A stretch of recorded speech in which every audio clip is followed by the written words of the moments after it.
Hello दोस्तों, स्वागत है आपका एक और स्कैरी स्टोरी में। दोस्तों ये कहानी है एक साधारण परिवार की जिसमें एक पति और पत्नी होते हैं। दोस्तों पति का नाम नील और पत्नी का नाम साक्षी।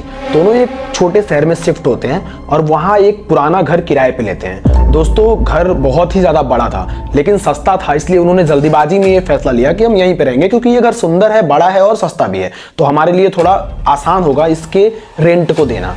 दोस्तों उनको नहीं पता था कि ये जो घर है वो क्यों इतना सस्ता है।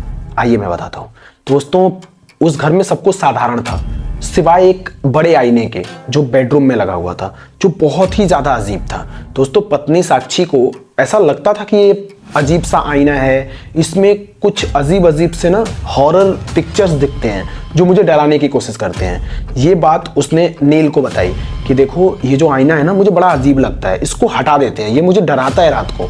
नील हंसते हुए बोला, तुम पागल हो, तुम ज़्यादा सोच रही हो, ये एक साधारण आईना है जो बहुत सुंदर लग रहा है हमारे बेडरूम में, इसे हटाने वटाने की ज़रूरत नहीं है, तुम चिल करो। लेकिन उसको नहीं पता था कि वो जो आईना था वो उसकी पत्नी को खा लेगा।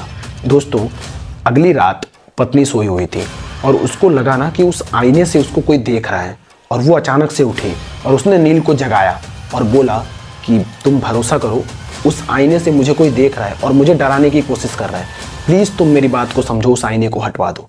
नील ने फिर से उसकी बात का मजाक उड़ाया और बोला, तुम पागल हो गई हो, तुम सो जाओ प्लीज़, वो एक आईना है जिसमें तुम खुद को देख के डर जाती हो, तुम रात में उस आईने की तरफ मत देखो, चिल करो, सो जाओ। तीसरी रात जब दोनों सो रहे थे तो अचानक नील की नींद खुली और नील ने देखा कि उसके बगल में साक्षी नहीं है और वो गायब है।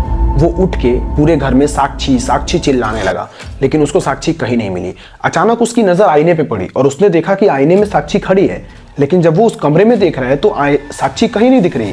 वो बहुत घबरा गया और वो आईने के पास गया और उसने बुलाया, साक्षी साक्षी। तो उसने ध्यान से देखा तो साक्षी के पीछे ना एक काला साया खड़ा था जो साक्षी को अपनी तरफ खींच रहा था, और वो घबरा के पागल हो गया और वो जोर से चिल्लाने लगा और उसने शीशे पे एक थप्पड़ मारा। शीशा फूट गया, शीशा फूट के वहां बिखर गया, लेकिन साक्षी बाहर नहीं निकली और वो घबरा गया। फिर अचानक उस फूटे आईने से साक्षी की तस्वीर ने उसे एक बात कही कि क्या नील तुम आ गए, अब तुम यहाँ से भागने की कोशिश मत करना, तुम यही रहना, मैं तुम्हारे सामने हाथ जोड़ती हूँ। और ये सुनने के बाद नील पूरी तरह शॉक्ड हो गया और वो वहीं बेहोश हो गया। नील की जब सुबह नींद खुली तो उसने अपने आप को बिस्तर पे पाया, लेकिन साक्षी गायब थी। इसकी खबर नील ने पुलिस को दी। पुलिस आई और पूरा सर्च करा, लेकिन उसको कहीं नहीं मिली। नील को बहुत समझाया कि तुम इस घर से निकल जाओ, लेकिन उसने कहा, मेरी पत्नी ने मुझे कहा है कि तुम प्लीज़ भागना मत, यहीं रहना।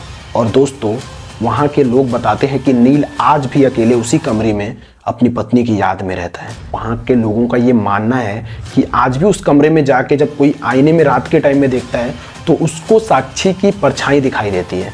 लोग कहते हैं कि उस आईने में साक्षी बसती है। तो इसी के याद में नील आज भी उस कमरे में अकेले रहता है।